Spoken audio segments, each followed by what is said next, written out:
여러분들이 너무나도 잘 아는 내용이죠. 아버지한테 돈을 달라고 해서 집을 떠나가지고 술 마시고 아마 노름하고 온갖 나쁜 짓 다 하다가 다시 집으로 돌아왔다라고 하는 그러한 어떻게 보면 거들난 파산한 일단 그 아들에 대한 이야기라고 볼 수 있습니다. 그래서 오늘 본문을 전통적으로 많은 사람들은 무슨 비유라고 말하죠? 탕자의 비유 그렇게 말합니다. 그런데요, 히브리 문학의 특징 중에 하나는 어떠한 내용이 두 개가 나오면 첫 번째 나오는 것보다도 두 번째 나오는 것이 더 중요한 일반적인 그 구조를 가지고 있어요. 그렇다고 본다면 첫 번째는 탕자에 대한 이야기가 나오지만 그 뒤에는 누구에 대한 이야기가 나와요? 집에 남아있던 큰아들에 대한 이야기가 나옵니다. 그래서 어떤 신학자는 오늘 본문을 탕자의 비유가 아니라 집에 남아있던 큰아들의 비유다, 이제 그렇게 말을 합니다. 저는요, 좀 오늘 본문을 또 다른 각도에서 보려고 합니다. 오늘 본문은 탕자에 대한 이야기도 들어있고 또 분명히 집에 남아있던 큰 아들에 대한 이야기도 나오지만 저는 두 아들에게 포커스를 맞추는 것이 아니라 두 아들을 어떻게 아버지가 그 두 아들을 대했는가, 아버지에게 초점을 좀 맞추고 싶습니다. 그런데 오늘 제 이야기를 들은 여러분들은 목사님, 오늘 본문을 보니까 둘째 아들 탕자도 나오고 집에 있던 큰아들 탕자도 나오고 아버지도 나오니까 오늘 설교 제목처럼 아버지의 마음과 자식들, 그렇게도 붙일 수 있겠네요. 그렇게 말씀하실 수도 있을 것입니다.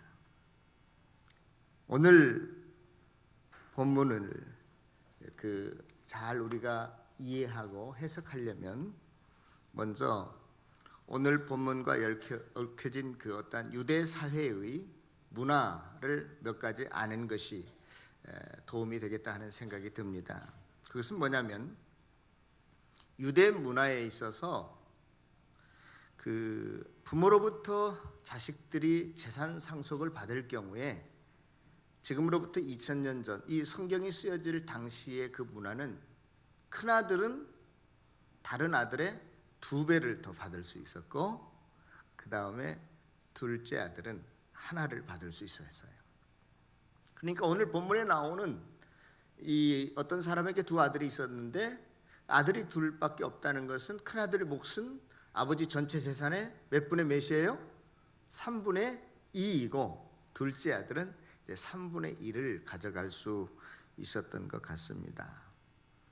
그런데 분명히 부모가 죽으면 이제 큰아들은 아버지의 재산의 3분의 2, 둘째 아들은 3분의 1을 가져갈 수 있었는데 단 한 가지 조건이 있어요. 아버지가 돌아가시기 전에는 어떠한 재산 권리도 자식들에게 있지 않습니다. 자식들에게 물려줄 상속이지만 재산이지만 그러나 아버지가 살아 생전에는 아버지가 그 재산을 소유하고 있는 소유권도 또 처분할 수 있는 권리도 가지고 있었습니다. 그리고 유대 법에는요, 유대 법률에는 어떠한 법이 있었냐면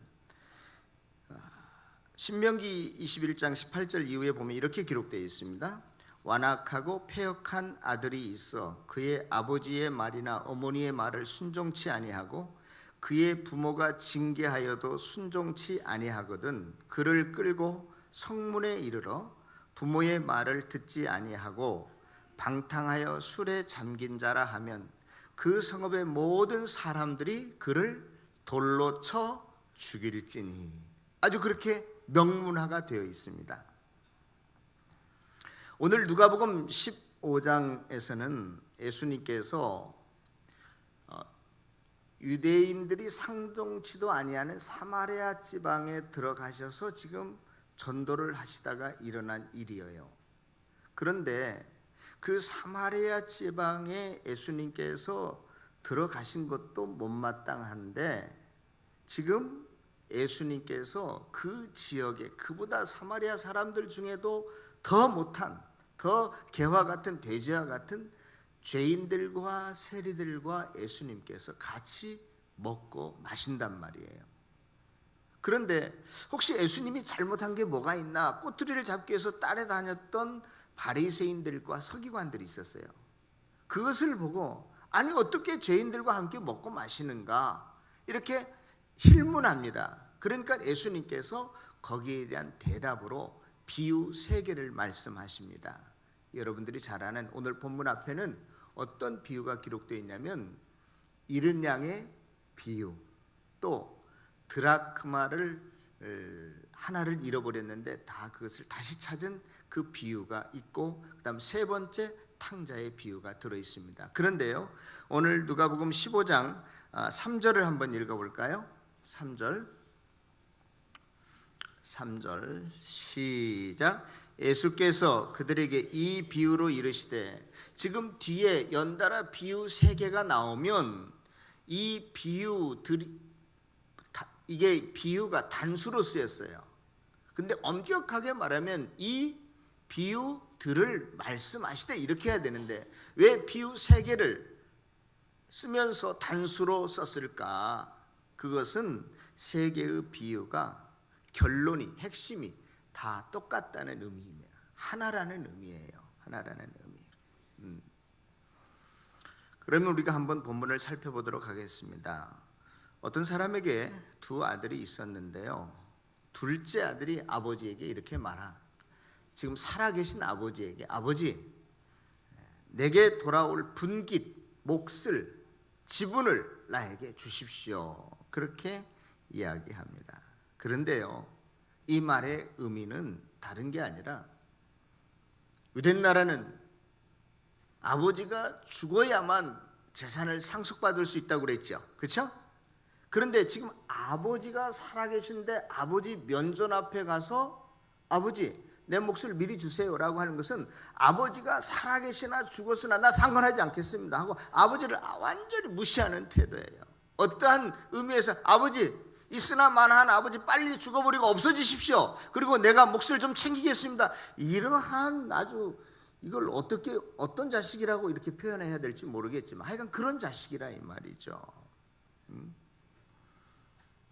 아무튼 아버지가 웬일인지 그러한 아주 나쁜 자식인데도 불구하고 그냥 그 상속분을 줍니다. 그러니까 그 둘째 아들이 다 재물을 모아가지고 먼 나라에 가서 허랑방탕하여 모두 날려버립니다. 이 허랑방탕이라고 하는 헬라어로 아소토스라고 하는 말은요, 성경에서 유일하게 딱 한 번 나오는 단어예요. 제가 국어사전을 찾아보니까 그렇게 기록되어 있어요. 언행이 허황되고 착하지 못하여 주색에 술과 여자에 빠져 있는 아주 나쁜 지저분한 행동을 하는 것을 허랑방탕한다, 그렇게 정의되어 있습니다. 그래서 그 모든 돈을 다 날려버린 후에 그 이방 나라에, 먼 나라에 가서 뭘 쳤어요? 돼지 우리간에 가서 돼지를 쳤어요. 우리가 잘 아는 것처럼 유대인들은 어떤 고기를 먹지 않아요? 돼지 고기를 먹지 않습니다. 부정한 음식이라고 해서요.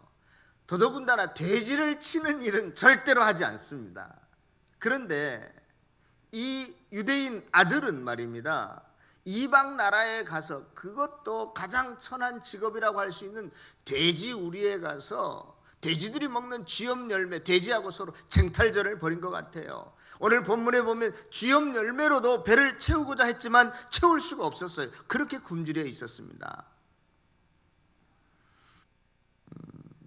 아주 비참한 인생을 이야기하고 있습니다. 제가 작년인가요? 어느 대학생들하고 함께 농촌 봉사활동을 떠났는데 충청도 지방에서 봉사활동을 하고 있는데 목사님이 오셨다. 그러니까 한 25년 전쯤에 졸업한 학생이 찾아왔어요. 오면서 돼지고기를 막 이만큼 한 차를 싣고 왔어요. 그래서 제가 야, 너 정육점 하냐? 그랬더니 목사님 저 정육점은 안 하고요, 제가 돼지를 키웁니다 그러더라고요. 예? 그래서 그때 지도교수랑 같이 갔는데 목사님 제가 제 돼지 농장 한번 구경시켜 드리겠습니다. 갔는데요, 돼지 농장이 한 우리 집에서 시골에서 돼지 2마리 키웠었거든요. 그런데 몇 마리 키우겠지 그랬는데 그 돼지를 3,000마리인가 키운대. 3,000마리야. 근데 모든 시설을요 다 현대식으로 기계식으로 해놨어요. 모든 게 다 자동으로 돌아가요. 사람 손은 별로, 분뇨 처리장까지 다 기계식으로 돼가지고 사람 손이 별로 필요가 없어요. 그런데요, 아무리 요즘 돼지 농장을 기계식으로 현대식으로 해놨어도요 지저분한 건 마찬가지고요, 똥냄새 나는 건 마찬가지. 분뇨 처리장 옆을 지나가는데 도대체 코를 어떻게 막고도 냄새가 나는 것 같아요. 아주 지독하더라고요. 예?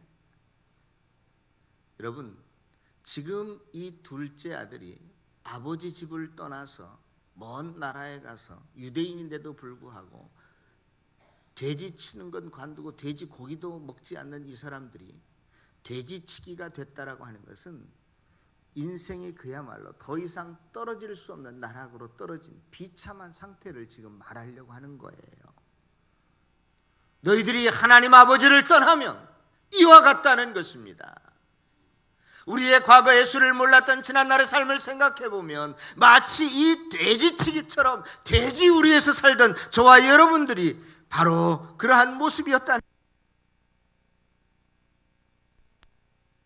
저와 여러분들이 이 세상을 살아갈 때 주님을 떠난 사람의 삶은 이와 같을 수밖에 없다는 사실을 저와 여러분들이 믿을 수 있기를 바랍니다. 예수를 떠난 사람, 어떤 사람은요 권력이 많다고 떵떵거리는 사람도 있고 돈이 많다고 우쭐대는 사람도 있는데요, 그들은요 어떻게 보면 이 둘째 아들처럼 돈을 최고로만 여기며 살아갔던 사람이에요. 그렇게 큰 재벌인데도 서로들 돈을 더 차지하려고 서로 법정 다툼을 하고요, 돈 몇 푼에 형제를 살해하고요, 이러한 그 이전 투구에 정말로 진흙탕 싸움을 하는 것이 예수를 떠난 자들의 삶이라는 것입니다. 저와 여러분들, 이렇게 예수를 떠난 자들은 어리석은 것뿐만이 아니라 이 세상을 살아가는 소망도 가치도 의미도 잃어버린 자라는 사실을 명심하고 항상 하나님 아버지 앞에 붙들림받은 삶을 살아가기를 원하는 저와 여러분들 되어지시기를 바랍니다. 우리가 VIP 전도주의를 정해놓고 영혼을 구원하기를 원하는 것도 다른 거 아니에요. 그들이 하나님 아버지를 떠나 있으면 아무리 겉으로는 화려하고 예쁘고 힘있고 기술 좋고 돈 많은 사람이라 할지라도 그들의 영적인 삶은 돼지 우리 속에 갇혀있는 삶이라는 사실을 우리가 알기 때문에 그렇습니다. 이 진리를 가지고 이야기해주고 그들을 다시 주님 앞으로 인도해낼 수 있는 저와 여러분들이 다 되어지시기를 바랍니다. 그런데요, 다행인 것은 그렇게 돼지 우리간에서 온갖 냄새가 나고 돼지들하고 먹을 것을 놓고 쟁탈전을 벌였던 그 둘째 아들이요, 하루는 생각하게 된 거예요. 우리 아버지 집에는 종들도 양식은 최소한 먹을 것은 풍족한데 나는 이 모양 이 꼴로 살다니.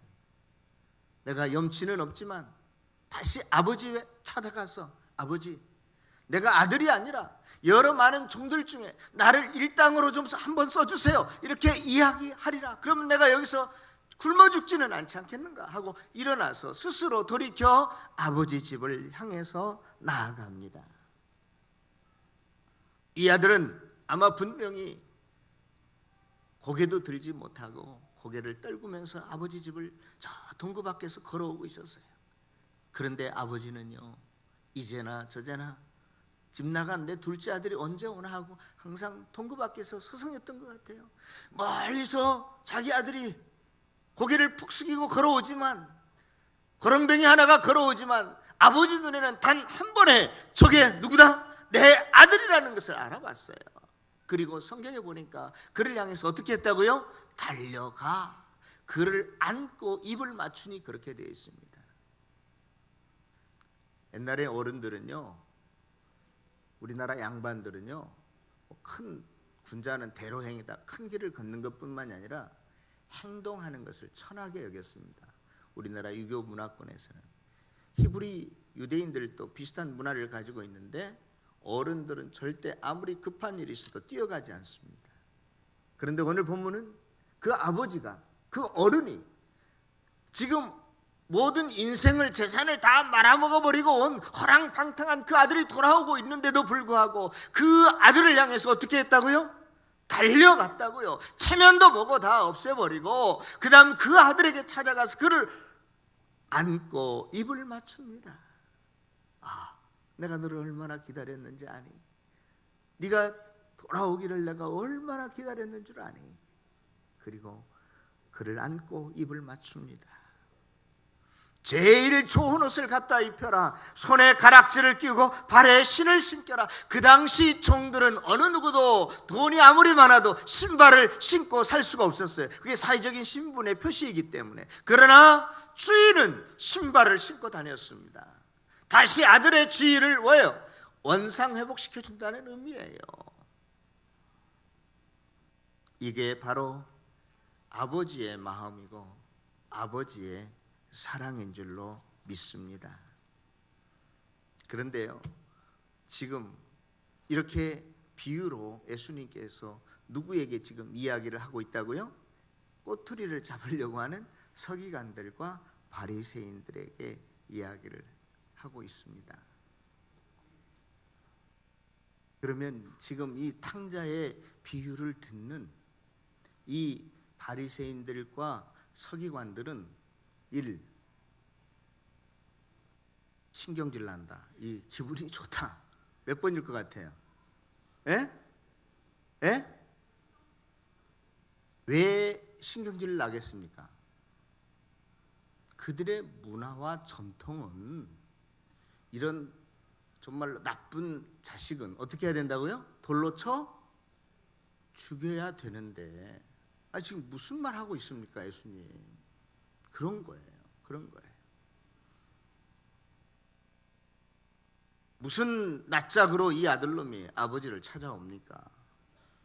동네 들어오기도 전에 동네 사람들이 나가서 이 아들을 어떻게 해야 된다고요? 돌로 쳐 죽여야 되는데, 이 집을 나간 아들놈은 얼마나 나쁜 놈인지 그 당시 유대인들은요, 주권을 잃은, 우리나라 일제 때처럼 그 주권을 잃은 민족이었기 때문에 여러 중동 지방에 흩어져 살았어요. 그래서 흩어진 사람이다 해서 흩어진 유대인들을 디아스포라라고 합니다. 그 디아스포라들이 유대 나라 주변에 약 400만 명 정도 살았을 것이라고 추산해요. 다시 말해서 어디에 가도 다 유대인들이 섞여 살고 있는 것이죠. 그런데 이 유대인들이 민족성이 강해서요, 자기 동족이라고 하면 끔찍히 사랑합니다. 그래서 유대인들 10명이 사는 곳에 가서 거지 한 명이 가면 다른 사람들하고 똑같이 살게 해줘요. 그 정도로 민족성이 강하고 사랑하거든요. 그런데 지금 이 아들은 비록 이방 나라에 갔을지라도 거기에 자기 동족들이 얼마든지 섞여 살 수 있고 잘 살 수 있는데 어느 동족에게도 자비를, 동정을 못 받고 지금 뭘 하고 있어요? 이방인들도 치지 않으려고 하는 돼지치기로 전락했다라고 하는 것은 지금 왕따 당한 삶을 살고 있다는 것이에요. 하나님 아버지를 떠난 상태가 바로 이와 같다는 것입니다. 그의 내면 속에 공허와 허무와 절망뿐인 상태예요. 오늘 본문에는 꼭 이 둘째 아들이 파산해서 신용불난자가 되어서 돈이 없어서가 아니라 정말로 하나님을 떠난 인생은 영육간에 이러한 삶을, 비참한 삶을 살 수밖에 없다는 것을 저와 여러분들에게 말씀해 주고 있는 것입니다. 사랑하는 성도 여러분, 우리가 이 세상을 살아갈 때 예수를 떠난 삶이 얼마나 허황된 삶인지, 정말로 불쌍한 삶인지 다시 한번 생각해 보면서 이번 기회에 예수를 떠난 자들을 주님 앞으로 초청할 수 있는 저와 여러분들이 다 되어주시기를 바랍니다. 그런데요, 우리가 여기서 한 가지 좀 조심할 게 있어요. 뭐냐면 17절에 보면 탕자가 스스로 돌이켜서 18절에 그리고 있던 자리에서 일어나서 20절에 보면 아버지께로 돌아갔다는 거예요. 언뜻 보면 그 회개의 주도권이 누구에게 있는 것처럼 보여요? 자기 자신, 인간에게 있는 것처럼, 탕자에게 있는 것처럼 보여요. 그렇지만 전혀 그렇지 않는 것입니다. 저와 여러분들을 주께 돌아오게 하고 우리가 전도하고픈 VIP자들의 영혼을 바꾸고 발걸음을 바꾸고 회개를 일으키게 하는 사람은 인간 스스로 결정해서 하는 것이 아니라 누가 하시는 거예요? 주도권을 누가 잡고 있다는 거예요? 하나님이, 성령님이 잡고 계신다는 사실을 믿을 수 있기를 바랍니다. 우리가 성령의 도움이 아니고서는, 성령의 역사가 아니고서는 하나님을 아버지라고 부를 수가 없습니다. 요한복음 16장 8절에 보면 성령이 오셔서 죄와 의와 심판에 대해서 세상을 책망하시느니라 이렇게 말했어. 다시 말해서 인간인 내가 무슨 분별력이 있고 똑똑해서 더러운 것이 무엇인지 잘잘못을 구별해낼 줄 아는 존재가 아니라 성령이 내 심령에 오셔서 그분이 죄가 무엇인지 의가 무엇인지를 깨닫게 하시고 주님께로 인도하신다는 거예요. 믿습니까? 그러므로요, 아무리 얼굴이 험상궂게 생겼어도요, 고집불통처럼 생겼어도, 내 말을 안 들을 것처럼 생겼어도, 쳐 죽일 놈처럼 보여도 누가 하시면 돼요? 하나님 하시면 되는 거예요. 내 눈에는 저건 아무리 전도해도 주님 앞으로 다가올 것처럼 안 보여. 안 보여. 그런데도 여러분 전도해 보셨어요? 금방 주께 따라올 것 같은 그 선하게 생긴 사람도요, 마지막 순간에는 꼭 거절합니다. 거절해요. 누가 하시는 거예요? 하나님이 하시는 거예요. 그러므로 우리가 내가 뭘 해서 되는 것도 아니고 그 사람 모양이, 모습이, 태도가 어때서 예수 안 믿는 그러한 것도 아니에요. 모든 것을 하나님께 맡기고 하나님 앞에 간구하고 나아가는 저와 여러분들 되어주시기를 바랍니다. 자, 멀리서 둘째 아들이 고개도 못 들고 힘없이 걸어오고 있었어요. 그런데 아버지가 먼저 자기 아들인 것을 알아보고 달려가서 먹을 껴안고 입을 맞추고 좋아합니다. 아마 동네 사람들이 옆에 있었다면 다 같이 한결같이 나와서 저런 놈은 죽어 마땅해, 다 돌을 들고 나왔을런지도 몰라요. 아니, 돌을 치기 직전에 아빠가 가서 먼저 그를 껴안았을런지 몰라요. 여러분, 유대 율법에 의하면 어떤 도라고 그랬어요? 이런 아들은 돌로 쳐 죽여야 되는데, 그런데 아버지가 그 아들을 껴안는 거예요. 돌로 못 치게 하는 거예요. 그러면 실상은 이 아들도 율법에 의해서 죽일 놈이지만 아버지도 율법을 어긴 자이기 때문에 돌에 맞아야 했습니다. 그런데 그 아버지가 스스로 율법을 어기고, 그래 나를 쳐라, 나를 죽이라 하고 자기를 십자가 위에서 저와 여러분들을 위해서 달려 돌아가셨어요. 그리고 율법 어긴 것을 주님께서 대가로 자기 몸을 내어놓으셨어요. 그리고 저와 여러분들을 용서해 주신 것입니다. 이것이 복음이고 십자가이고 아버지의 마음이에요. 할렐루야. 유대인들은 정령기가 2000년 전에는 18세에서 한 20세 사이였어요. 그런데 오늘 둘째 아들을 보면 결혼을 한 것 같아요? 안 한 것 같아요? 안 한 것 같아요.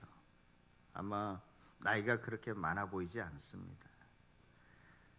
어쩌면 아버지는 아직도 사춘기에 있는 듯한 이 아들의 그 패역한 그러한 행동들에 대해서 허락하신 것 같아요. 우리 아이들 사춘기 때 되게 말 안 듣잖아요. 그럼 엄마 아빠가 네 마음대로 한번 해볼래? 가출할래? 한번 해봐. 그런 식이었어요. 나가서 입는 것도 먹는 것도 없어질 때 정신이 바짝 들 거 아니겠어요? 정신 차리고 돌아오라는 식의 어떤 그러한 뉘앙스를 제가 받아요.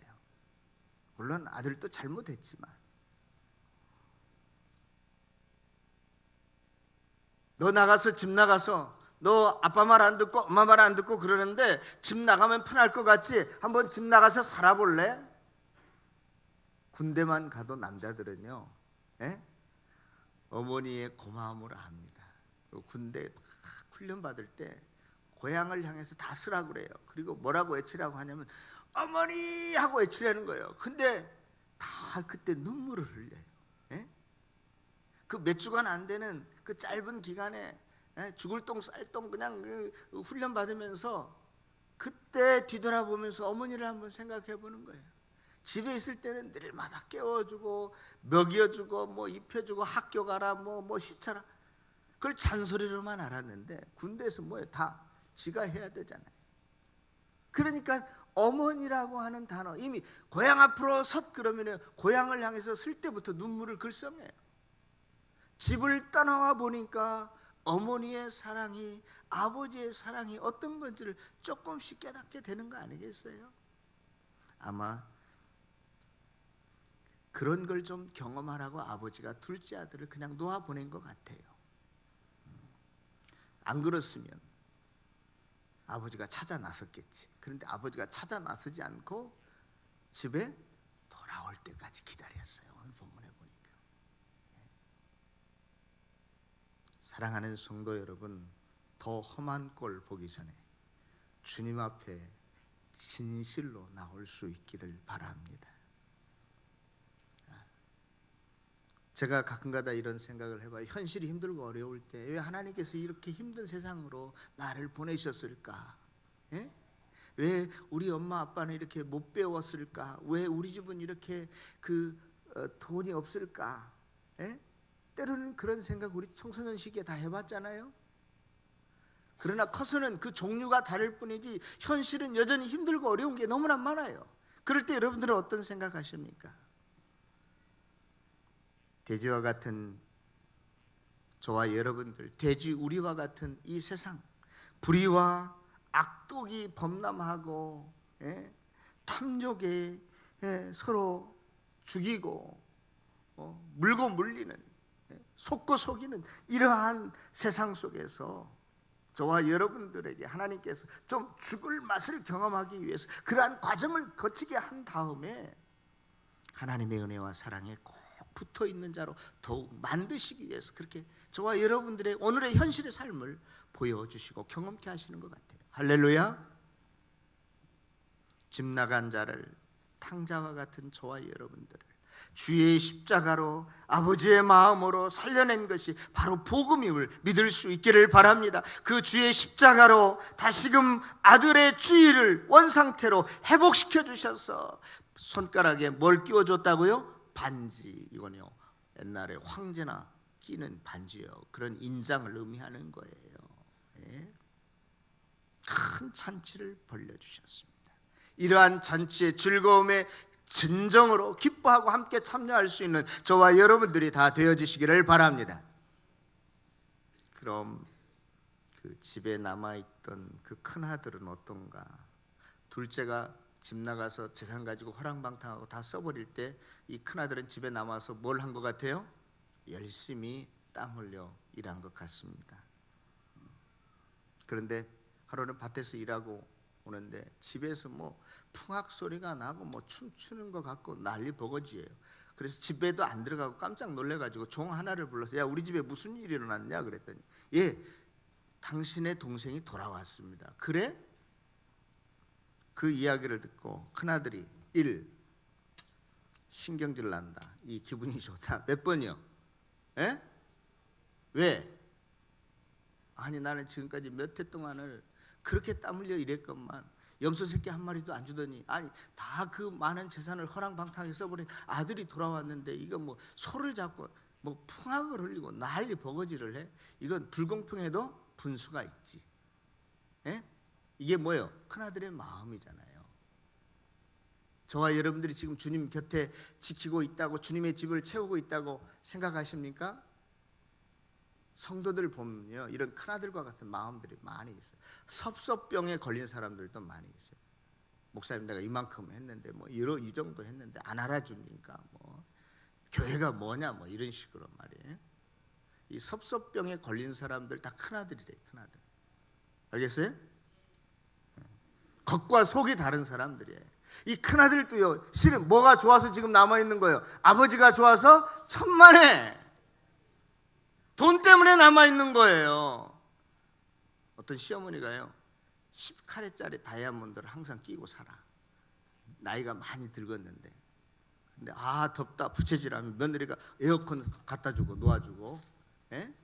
뭐가 먹고 싶은데 그럼 막 먹고 싶은 거 다 갖다 주고, 죽을 때 손 꼴깍 넘어갈 때 며느리들이 다 어디에 모였을까?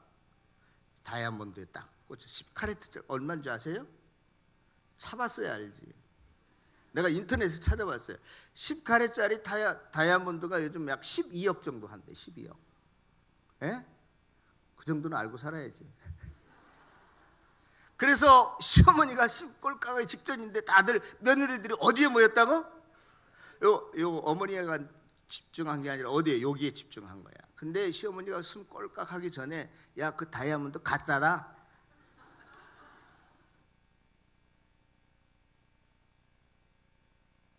여러분들이 주님을 섬길 때 혹은 그 다이아몬드 바라보고 내가 집에 남아있고 내가 목 사고 뭐 내가 권 사고 뭐 집 사고 그런 생각 없습니까? 내가 주님 뭐 남아있으면 주님이 혹시 콩고물이라도 주고 내 건강이라도 고쳐주고 돈도 좀 하고 내 자식들 잘 되게 해줄까봐 혹시 예수 믿는 사람 없어요? 며느리들이 시어머니가 좋아서 그렇게 잘 봉양했어요? 아니면 다이아몬드가 좋아서 봉양했어요? 돈이 좋아서. 지금 이 큰 아들도 집에 남아있는 것은 어떻게 하면 한 푼이라도 더 챙길까? 그만밖에 없는 거예요. 이 집에 남아있던 큰아들 놈도요, 빨리 아버지가 죽기를 원했을까? 아니면 오래 살기를 원했을까? 며느리들 한번 대답해. 시아버지가 오래 살기를 원해요? 빨리 죽기를 원해요? 그렇지. 큰아들도 똑같은 놈이었어요. 실은 큰아들도 똑같은 놈이었다고요. 예? 자기를 위장하고 있는 거예요. 내가 실은 아버지 사랑하는 마음, 아버지 마음 전혀 이해하고 있지 못하는데 돈 때문에 남아있는데 내가 마치 잘 섬기는 목사인 것처럼 자기를 위장하고 있는 거예요. 말은 그렇게 안 하지만 속은 역시 돈으로 자기 심령은 가득 채워져 있어요. 이게 큰아들의 모습입니다. 동생이 잘 되는 꼴을 못 봐요. 내 자존심이 내 명성에 조금이라도 금이 가면 숨겼던 발톱을 드러냅니다.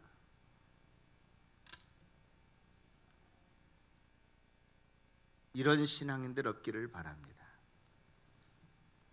저는요, 어저께 친구 동창 아들 결혼식에 다녀왔습니다. 거기에 많은 동창들이 모였어요. 내가 그런 것 때문에 주눅들 사람도 아니지만 조금 사이즈가 큰 교회 담임 목사들은 차도 좋은 차 타고 와, 말도 아주 얼마나 여유가 넘치는지 몰라요. 예? 그리고 야, 니네 교회는 아직도 그런 것도 없냐? 그것밖에 안 되냐? 이런 식이야 대화 나눈 게. 여러분들 어디 가서 자기 친구들이나 친척들이 우리 교회는 뭐 몇 명 안 모이는데, 야, 그 교회가 그래가지고 되겠냐? 뭐 우리 교회는 5,000명에서 지금 10,000명이 되는데 니네는 항상 왜 그 모양 굿거리냐? 이렇게 좀 업신여기고 무시하는 듯한 태도 보이는 사람 없으세요? 지가 무슨 큰아들이에요? 지가 마치 집에 남아있는 큰아들인 것처럼 우리가 좀 작은 교회 다닌다고, 우리가 좀 못 산다고, 뭐가 없다고 아주 평화하고 무시하는 년놈들. 예? 자, 이것들도 순엉터리라. 가만히 보면 그런 것들에 대해서 여러분들 절대 주눅 들지 마세요. 저는 여러분들에게 주님을 사랑하는 그 프라이드를 가지고 남은 평생을 살기를 원합니다. 그거와 하나로 만족하기를 바랍니다. 자기는 개뿔도 주님을 사랑하지도 않고 헌신하지도 않으면서 저와 여러분들의 겉모습을 보고 좀 모자라는 모습을 보고 부족한 모습을 보고 폄하하고 무시하고 이런 사람들 아무것도 아니에요.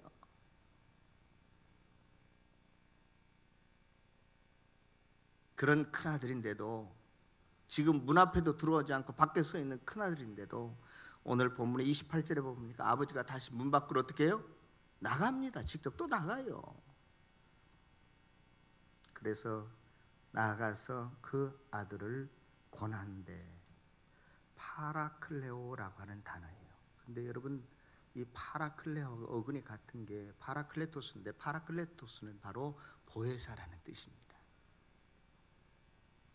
지금 입이 이만큼 나와가지고 불평하고 나한테는 염소 새끼 한 마리도 안 준다라고 하는 그 큰아들을 향해서 나아가서, 애야, 이게 있는 것이 다 네 것 아니냐 하고 함께 지금 뒷걸음질하는 그놈, 겉과 속이 다른 그 큰놈, 그놈도 아버지가 뭐예요? 똑같은 아들로 사랑의 마음을 가지고 가서 데리고 안으로 잔치에 들어옵니다.